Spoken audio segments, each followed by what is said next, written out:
Hey guys, good morning, or I should say good afternoon. Welcome to episode number 45 of 10-Minute Kick-Ass Coaching, right here from the Service Without Excuses Mastermind Group. Glad to have you here today, and we're going to discuss passion and what you're passionate about. Passion has a lot to do with the business. Passion has a lot to do with what drives somebody. Passion has a lot to do with drives somebody both in their personal and professional life. So it varies greatly, but really, what are you passionate about? What makes you drive? What drives you, I should say? What gets you going? What gets you motivated? The whole 9 yards. So we're going to talk today about a couple different subjects, but we'll get into it.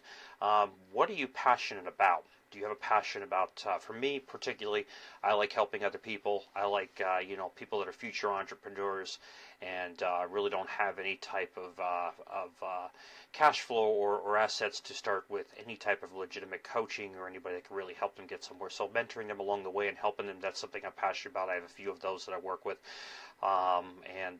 It's great. They're usually right out of college. I'm actually going to be going to speak to a group not too far down the road about that, and work with those young entrepreneurs to get them going and go, because we know that they do not have much of a formal education at school when it comes to business. I mean, it's very weak, unfortunately, especially when it comes to being an entrepreneur. If you're going to work for somebody or work for a corporation, they've got some training there in place. Still not enough, but they do have some things in place. Future Business Leaders of America, things like that. But in general, there is no entrepreneur school for youth. So to me, it's a way to give back, to work with people, young entrepreneurs, young future entrepreneurs that seem to have it upstairs, and they have it from a motivational standpoint, from a drive standpoint, a focus standpoint. They have it. So it's an awesome thing. The other thing I also do is I'm involved with music. That's my passion. Is my creativity comes out from being a musician. I was a session musician at one point in my life, and I was doing the restoration work and building up a business, and that's about, like I said before, pretty much all I've ever done. So those are a few things I'm passionate about. That really is my motivation. That's my quote-unquote therapy, playing music and playing with others, and the interaction between each other. It's awesome. I really love it. So you've got to figure out what you're passionate about. Some people are passionate about different causes, similar to what I'm doing. I know people that do mentor that have a ton of experience in their designated industry. People are passionate about charitable causes, helping out others. They're passionate about going to their church, being involved in different groups involved in that. They're passionate about their community, what they can do in the community that brings things together, whether that be softball games, baseball games, football game, booster games, whatever the case is. What are you passionate about when it comes to that? So your personal passions have to be there before your business passions can be there, because if your personal life is not in order, nothing else will be in order. So you have to have those passions in the first place to be able to build and grow from that standpoint. What do you do to get creative? What do you get to be in a creative state to come up with ideas and concepts that help grow your business? If you're running a restaurant or you're running a sub shop, per se, in particular, I have a client that owns a sub shop, and his passion is about the customer service that he can deliver. That's one of the things that I worked with him on, was with his corporate office. They really had a great idea for the logistical things and be able to tie one thing to the other, and a great flow, great operations, but he wanted something that was going to blow his customers away when they walked in, and it was going to be a process system all the way from A to Z. So we worked with him on that, and seems to be getting great feedback. So we're continuing to tweak that and find out exactly what his customers seem to want and what works best for him. But he also is creative in the community. He gets involved heavily. The franchise that he's involved with is heavily involved in the community aspects, different causes and things like that. That really helps drum up extra business. Is the law of reciprocity: do unto others, and they will do unto you. So that's what typically is passionate for him, and what makes him creative. What gets you creative? What brings something into your life that gets you going? Whether it's music, whether it's going out with friends, whether it's networking. Whether it's just a Saturday night out at the movies, doesn't make a difference. Whatever gets you creative, whatever gets you the concept ideas, where you can go to your phone, or you can go to your notepad, and you can start writing down different things that make you creative, different ideas, different concepts. So those are vitally important. Do you align yourself with other causes and other organizations? So being a mentor is a big thing within an organization. Of course, I get a lot of them through colleges, through people, through other entrepreneurs that I may coach or not coach, to say, hey, listen, I have this young man or woman that's coming out of school or is not quite out of college yet and has a great idea and wants to be an entrepreneur, but as you know, there's no real way you can learn it being in school. It's not something they really teach, something you have to learn on your own. What can you do to give them some advice? That's where I get involved. That is something I love to do. I love to sit in a room with somebody that has the mindset, and you can see the light bulb just go off. It's huge. So for me, I align myself with those causes that can help others. I never hesitate to help somebody, to give a person a piece of advice that's off the top of my head. Once he gets more involved into a coaching relationship or consulting relationship, when it's business to business and getting somebody to the next level, that's a totally different subject.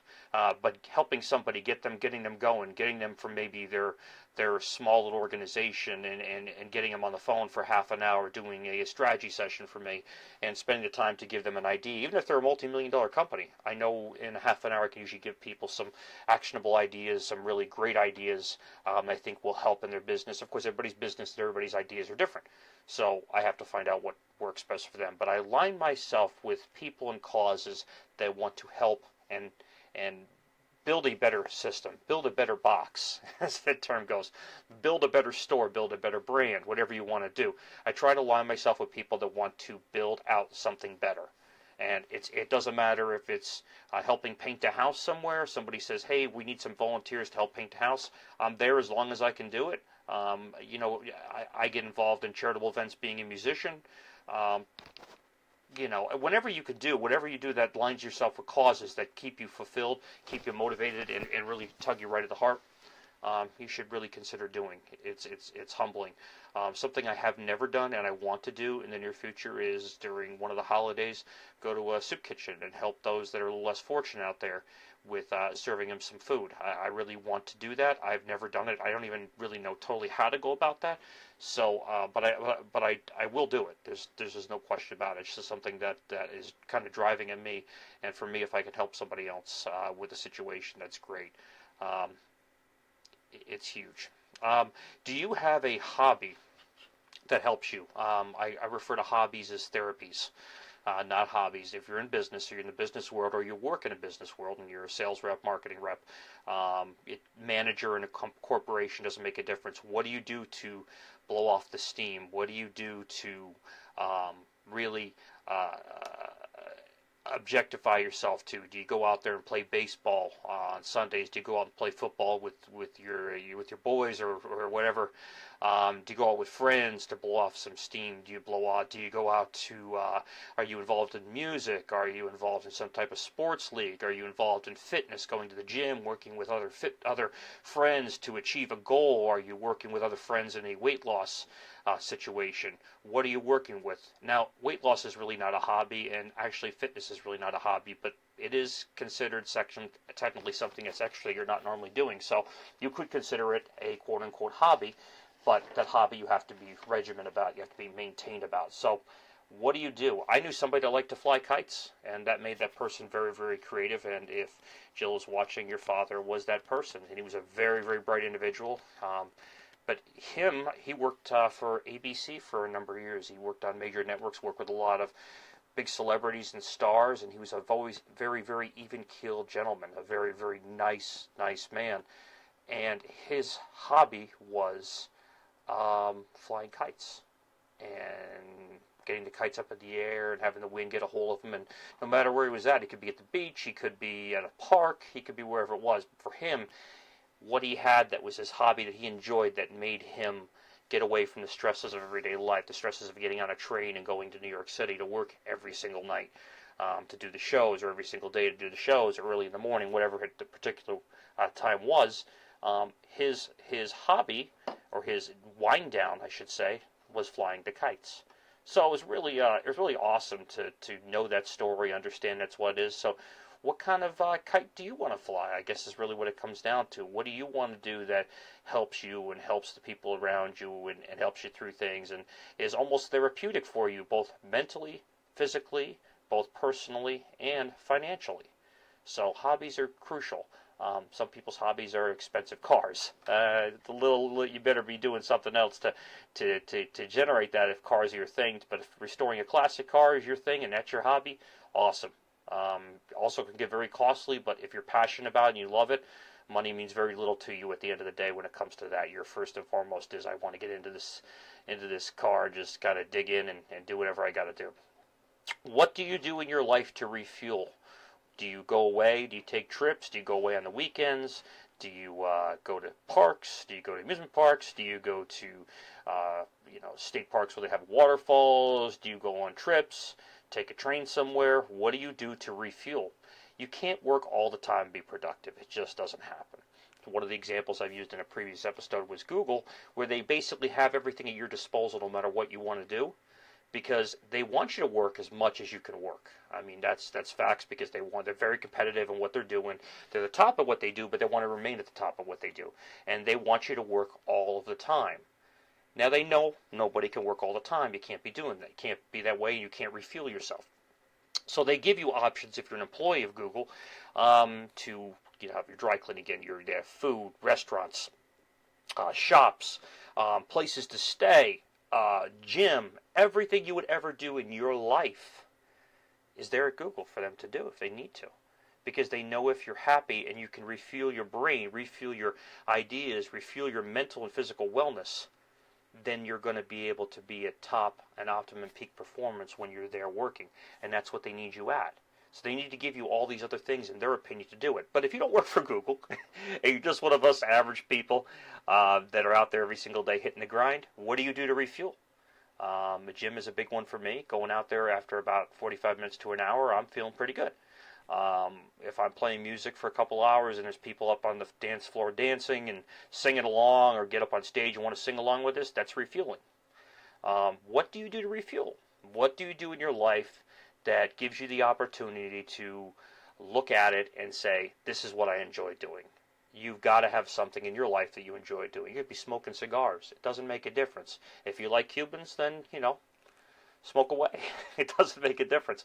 Whatever works best for you is what really matters. So find out what you do to refuel, to regenerate yourself in your business, in your life, that keeps you going, keeps you motivated, and works to maintain the passion that you already have in your life and in your business.